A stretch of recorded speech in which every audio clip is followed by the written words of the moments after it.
Hello, and welcome everyone to our Dashboard Basics webinar. This session is all about getting to grips with building up your own dashboard to be as useful as possible.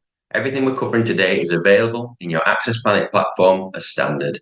There's no add-on modules being covered. Additionally, this session is being recorded, so it'll be available in our on-demand webpage later. If anyone needs to drop out early, you'd like to share this on your way with your colleagues, you can't make it today, you can share it, so it'll be downloadable. I'll pass over to Ian now to talk us through today's agenda. Thank you very much, Stu. So today's session is going to cover, first of all, what a dashboard is and the two types of dashboard areas, how to create your own personal dashboard area, how shared dashboard areas are managed, and then we're going to wrap up with a Q&A at the end. So please submit any questions you have for us as we go, and we'll cover these off at the end. Okay, so here's a little bit about us. I'm Stuart. I work as a customer support advisor. Fun fact about me is I burnt the roof of my mouth last night with some fish cakes out of the air fryer. Were they good fish cakes, though? They were all right. They were Tesco's finest. Oh, you know? Yeah. Creme de la creme. I'm Ian. I'm accessplanit's Business Operations Coordinator. A fun fact about me, I had an egg sandwich last night for tea and I didn't burn my mouth on it. Oh, egg sandwich is a safe bet, you know. Yeah. I've got 19 years experience in accessplanit, but less than 1 year in air fryers temperatures. So, yeah. You know, I'm getting there. Yeah. I've only got 3 years of experience. I'm a baby compared to Stu, and I have no experience in air fryers whatsoever. Right, let's get started. So let's talk dashboards. So your dashboard is your homepage in your platform. It exists to be your own personal shop window to your platform, your activities, and your data. A meaningful dashboard will support day-to-day activities and can be your quickest source of information within the accessplanit platform. Your dashboard should be custom to you, providing you with information, directing you to complete actions, and ultimately saving you time by helping you to keep on top of everything. Before we talk about how you can set up meaningful dashboards, I'm going to quickly cover off what dashboard areas are. So essentially, you have one dashboard, but that dashboard can be made of multiple dashboard areas. So in this example, the dashboard contains 16 different areas, each with a different theme, reporting on different types and different areas of data. Some dashboard areas are shared, which means they're owned by your super admins and they're visible to multiple administrators, but you can't edit these. So here is an example of a shared dashboard area. You can see that the only option on these gadgets is to refresh them, but there's no option to add new gadgets. Other dashboard areas are personal, which means they're only included on your dashboard, and you can make any changes that you find necessary. Here's a personal dashboard area example. I can add new gadgets to it, or I can change gadgets or delete ones that already exist. So to recap, each administrator can have one dashboard, but you can have multiple dashboard areas with a combination of shared dashboard areas that you can't edit, but personal dashboard areas that you can edit. So I'm going to hand over to Stu now to take you through how to set up a great dashboard area. Yeah. Myself on there a little bit. Another fun fact about Ian's an actor, and you come across so well, come across really well, much better than I'm going to. So thanks, Ian. So, as you've just seen, personal dashboard areas are those that you can build yourself. The trick to building a great dashboard area is to think about what data or information is going to save you time to help you do your job. So, what makes a great dashboard area? Firstly, great dashboard areas present information in a useful, easy to digest format so you can get the information you need and go. Great dashboard areas also provide you with information to support your job and help you make decisions. Finally, they highlight gaps in your data or potential issues so that you know what action is needed, rather than finding out later. Let's take a look at some examples. Here's an example dashboard area called Finance Overview. Statistics gadgets down the left show me high-level information in a very accessible way. For example, I can very quickly see that there's over 4,000 outstanding customer invoices here. Moving along to the right, I can see a breakdown of outstanding amounts per customer using the summary gadget. This flags to me that Abshire LLC has a lot outstanding. You can see there. I should raise this with their account manager or get in touch with them myself. That's the kind of thing it can help you sort of bring to your attention. And then moving to the final gadget in the third row, you can see a full breakdown of these overdue invoices, including when they were due and their outstanding balance. This is a data grid gadget, so that's this here. The next dashboard example is about flagging gaps in your data and identifying red flags. So we've got a data grid gadget, top left, which shows upcoming courses with low enrollment numbers. Flagging this in your dashboard means that you can assess whether these courses need to be cancelled, promoted, or more.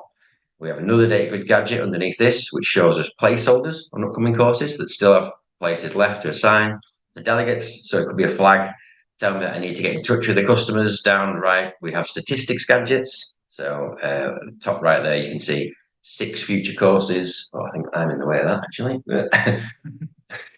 6 future courses missing a venue. And we've got future courses missing a trainer underneath it. So that's the kind of thing you can highlight. So those are the example dashboards. But before we go back to Ian, I'll just show you a way of setting up these shared dashboard areas. So if you don't already have an area for gadgets, the first step is to create one. So at the top left there, you've got add area in the dashboard. To get that sort of zoom effect, you'd have to move close to the camera yourself because it doesn't do that. It's just a highlight. This is where you go. So you'll then provide you the new area with a name, and then you just you type the name, course reporting, click OK. It'll give you a blank slate to add your gadgets to. The add gadget budget, another zoom there you have to do yourself, is at the top right, and then you'll get a list of the gadgets once you click it, ones you can select. So we're going to choose the statistics first. So when you add it, you get this link, you click the link, and that takes you into the settings. Give it a name, courses run this month, and then select an icon for it, so calendar icon, and then we'll pick a color, any color. I think it's a nice teal, is it? There we go. And then really importantly, you need to choose the module, the data grid that you're going to be reporting on, and the function. So in this case, we're going to do a count. We're going to add a filter, a couple of filters. So the first filter is going to be start date and period, and it's going to be this month.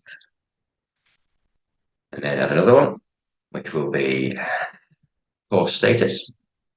And choose completed, fully booked, available in progress. Then we save that. Then you can just give it a little resize there, make it a little neater. And, that's your gadget, statistic gadget. I knew I was going to say statistic wrong. And then adding another one, we'll add a summary gadget. Again, you click the middle of it to sort of select the options. Give it a name, header, of course, delegates, per status. And then module, in this case, with delegate. On a couple of columns. So first of all, we're going to choose status. Add another column. It's going to be ID. Excellent. And then we're going to count that, not summit, count it. Call it number of delegates. And then a couple of filters to make it a bit more neat. So we're going to choose start date period this month. And status.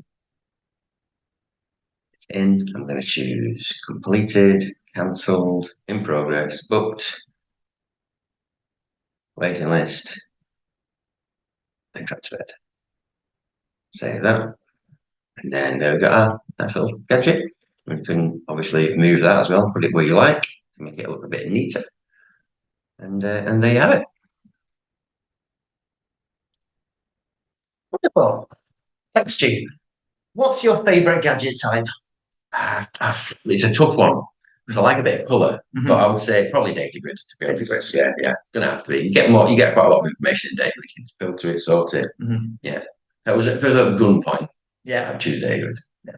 I do like those statistic ones. Yeah, especially when you've got there's a lot of contrasting colours. Yeah, and the icons makes it look very pretty. It does, doesn't it? Different icons, yeah. Love it. Look at you. Okay, we're gonna move on before we wrap up to shared dashboard areas and to see how they are managed. So shared dashboard areas are maintained by your super administrators, and this makes sure that key information that needs to be available to different teams of people is not going to be accidentally updated by individual trainee admins. So shared dashboards are accessible to super admins via the administration menu up at the top left. So then if you click on the menu at the top right, you can see the dashboard data grid that are available to users with a certain role, like the training admin dashboard, or perhaps the dashboard that's available to users with another role, such as the coordinator role. I can't keep up with this video. And it also includes any personal dashboard areas for each user. So let's edit that training admin dashboard. So each dashboard area is assigned to a group of users. It could be based on their role, their job role, their account, or select config code to assign it to everyone in your platform, which is what we're going to do now. Then in the dashboard tab, you can add more gadgets, edit existing gadgets, and add more areas. And important to note, these changes are made in real time, so there's no save button. The changes go live immediately. And that's everything we need to share with you about shared dashboards. Excellent. So here's a recap of everything we just covered. What are dashboard areas? Creating your own personal dashboard areas and managing shared dashboard areas. Thanks very much, Stu. So over to you. Let us know if you have any questions in the Q&A. I did actually look at previous webinars that we've done, and I looked at through support tickets to get some sort of generic, typical types of questions that we got. So I thought these might be useful to just share anyway. So, number one, is there a limit of the number of dashboard areas you can have? And the simple answer to that is no, there is no limit. Another question we've had in the past, if I don't set my gadgets to refresh, how will the information be updated? Very simply, as soon as the page is reloaded.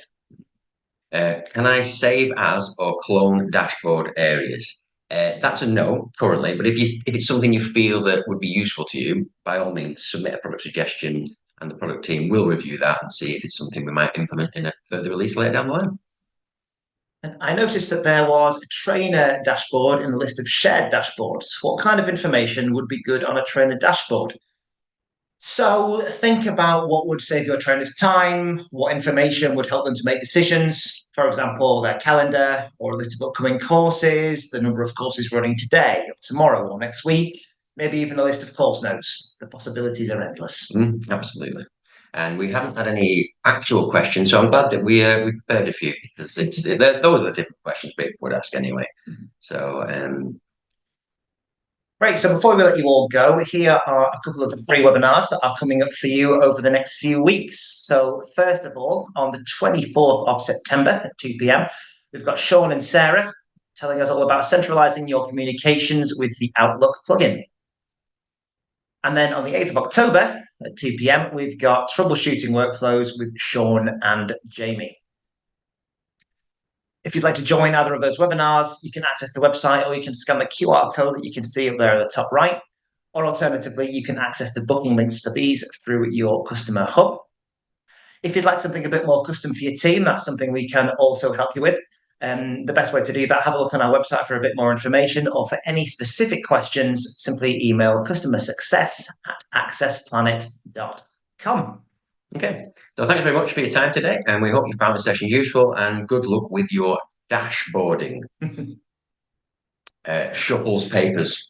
Bye for now. See you later.